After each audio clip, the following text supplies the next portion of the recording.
Buenos días a todos. En primer lugar, quería agradecer a los organizadores de este congreso en medicina el haberme invitado. Es un gran honor estar aquí.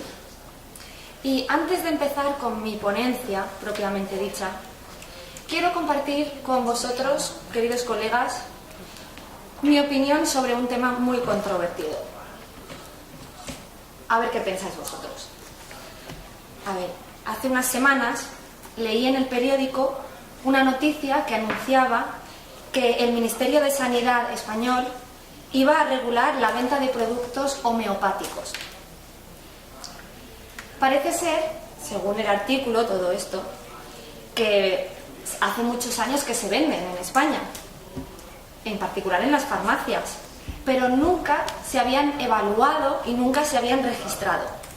De hecho, según este mismo artículo, incluso había productos a la venta que no eran medicamentos homeopáticos. Y junto a esta noticia había una entrevista con la directora de la Agencia Española de Medicamentos y Productos Sanitarios. Esta persona sostenía una serie de afirmaciones de lo más pintoresca, compañeros. Por ejemplo, decía: no todos los medicamentos homeopáticos tienen que demostrar su eficacia. O decía también: la calidad y la seguridad no se tienen que demostrar con un ensayo clínico. Bueno, estimados colegas, ahí yo ya no puedo más. Permítanme que comparta mi indignación con todos ustedes, porque con este tema estoy, enfadadísima.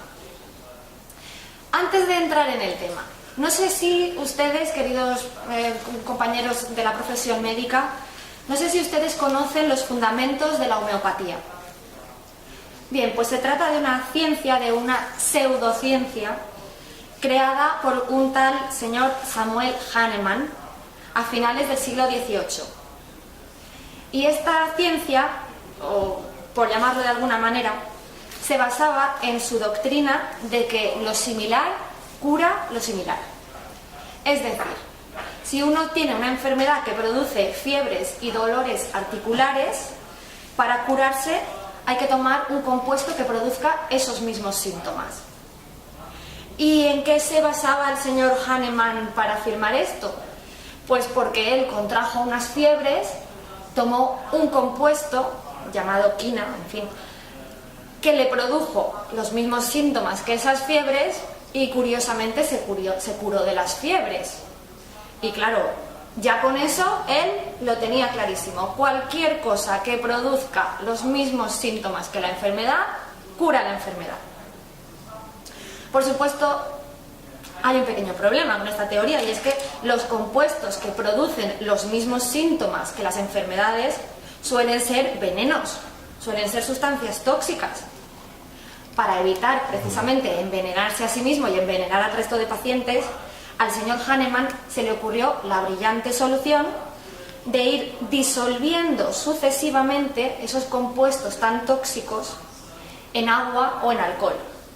Y una vez hecha esa disolución, la agitaba vigorosamente, porque él creía que esa agitación activaba el compuesto y lo hacía más fuerte, más activo. A esta técnica le puso el nombre de sucusión, y supuestamente así se potenciaban las propiedades terapéuticas del compuesto, evitando sus efectos nocivos. Voy a explicar la sucusión en breves palabras. Por ejemplo, si cogemos una sustancia, 1 gramo de esa sustancia, pongamos por caso, y lo diluimos en 1 litro de agua, obtenemos una disolución. Luego cogemos 1 centilitro de esa agua y la disolvemos en otro litro de agua y obtenemos una segunda disolución. Luego cogemos otro centilitro de esa disolución y lo disolvemos de nuevo, así sucesivamente, y vamos obteniendo disoluciones cada vez más diluidas, en las que cada vez hay menos compuesto. Por supuesto, si se repite este proceso muchas veces, la cantidad de compuesto activo en la sustancia final es irrisoria.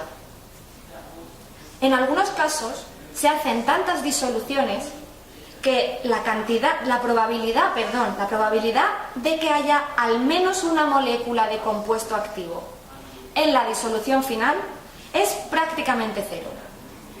Y por supuesto, no digamos la probabilidad de que tomando una sola cucharadita de ese medicamento homeopático, y esto lo digo entre comillas, la probabilidad de que tomando una cucharita de ese medicamento ingiramos esa única molécula es todavía menor.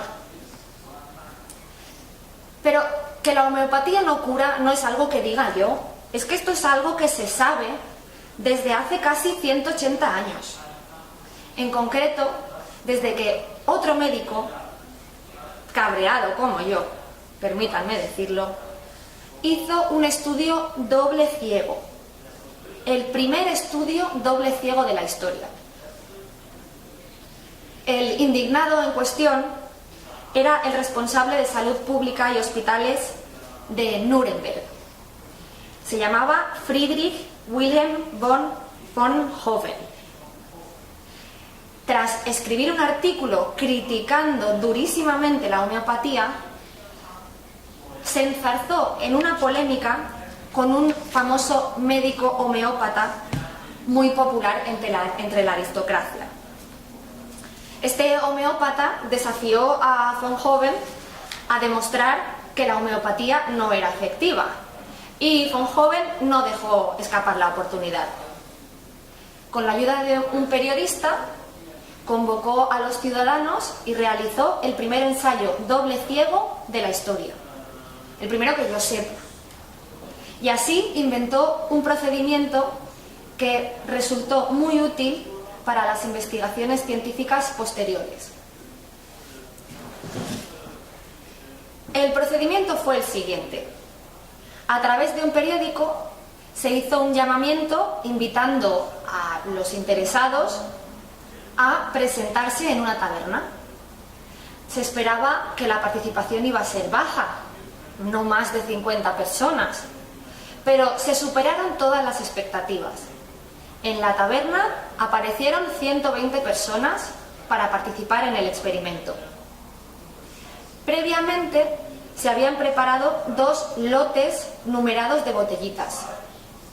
En la mitad de esas botellitas se puso agua destilada, agua de nieve destilada, sin más.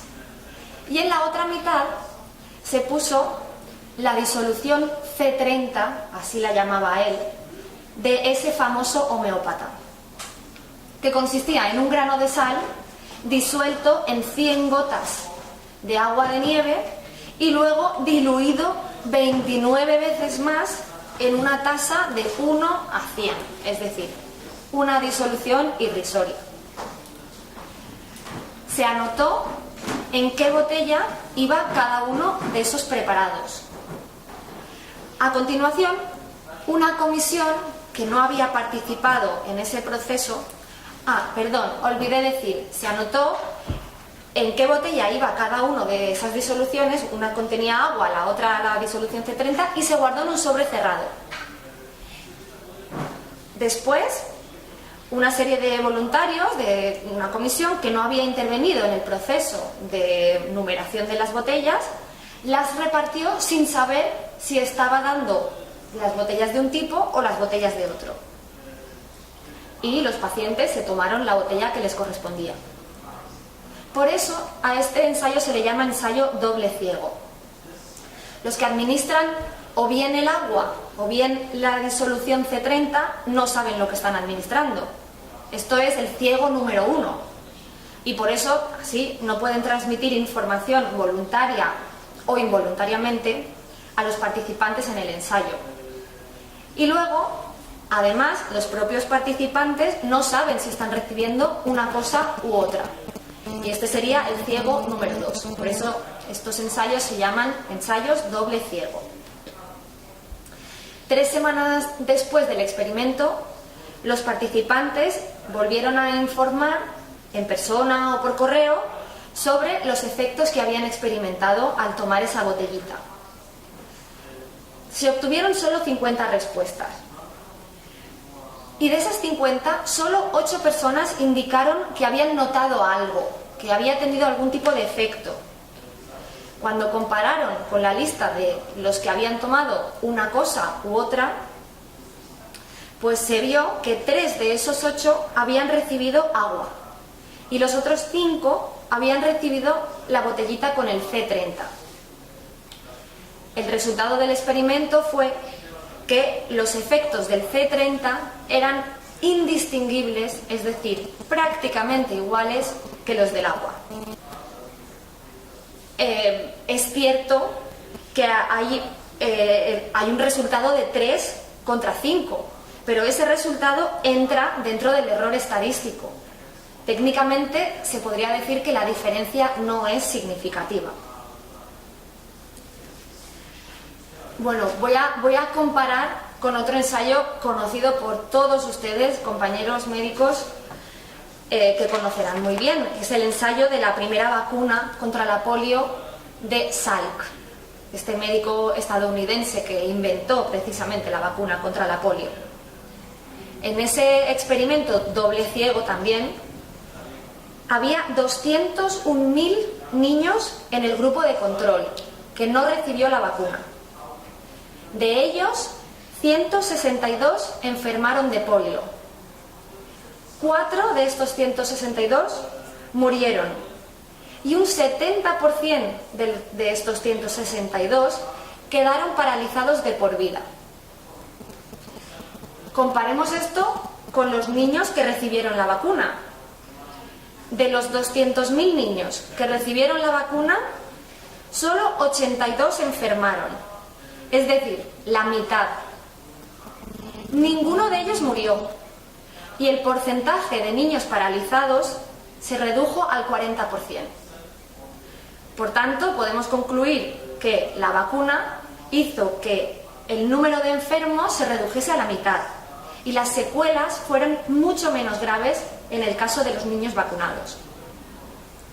Desde entonces hay que decir que la vacuna de la polio ha evolucionado y los resultados que se obtendrían hoy en día serían todavía mejores.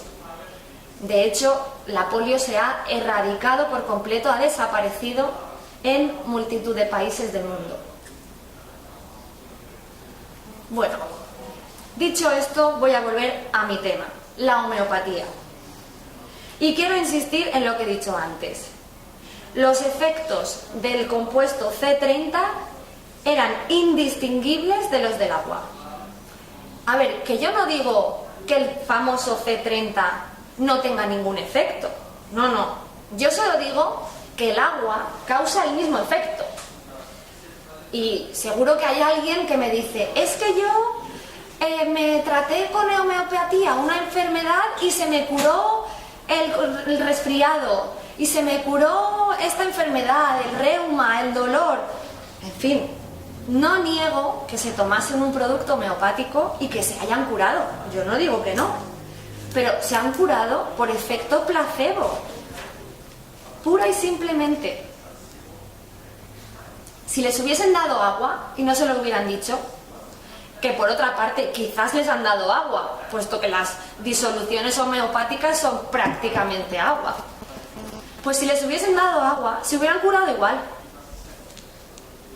Y esto no es una conclusión que saque yo del ensayo de Nuremberg de 1835. Desde entonces se han hecho multitud de ensayos, centenares, miles de ensayos, doble ciego, con distintos productos homeopáticos. Y todos han tenido el mismo resultado. La homeopatía es indistinguible del placebo. Hacen exactamente el mismo efecto. Ni uno solo de esos ensayos ha encontrado diferencias entre la homeopatía y el placebo. Por todo ello, quiero hacer una petición al Ministerio de Sanidad. Me parece que tenemos suficientes datos para prohibir el término medicamento homeopático, porque los medicamentos curan y la homeopatía, señores y señoras, no cura.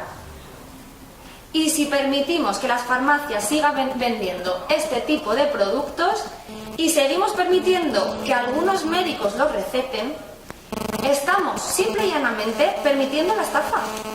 Así de claro se lo digo, señora directora de la Agencia de Medicamentos y Productos Sanitarios, que aunque usted diga que son inofensivos, son productos que no hacen lo que prometen. Eso está más que demostrado. Por tanto, estamos ante una estafa. Déjese de milongas y prohíba la venta de estos productos. Prohíba que se pueda decir que tienen efectos terapéuticos. Y si las farmacias los quieren vender, pues que lo coloquen junto con las cremas y los cosméticos. Y dicho esto, voy a empezar con mi charla médica sobre las enfermedades raras. Muchas gracias por haberme escuchado.